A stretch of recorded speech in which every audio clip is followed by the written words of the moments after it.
որի մասին այսօր առնչությամբ խոսելու եւ գլխավոր դատախազության եւ այստեղ բոլոր մեր ելույթներում խոսքերում։ Քիչ առաջ Լիդիա Մանթաշյանի կալանքը դատարանի որոշմամբ շարունակեց ուժի մեջ մնալ։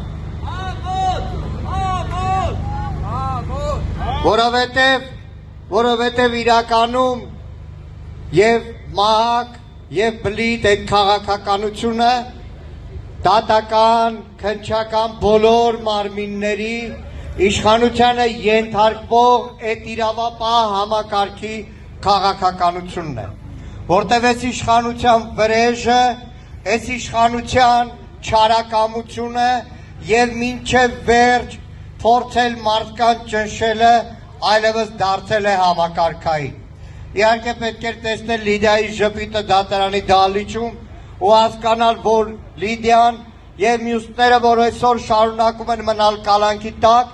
կոտրվող չեն, ինչպես բոլոր այն քաղբանտարկյալները, որ շարունակում են հետապնդվել։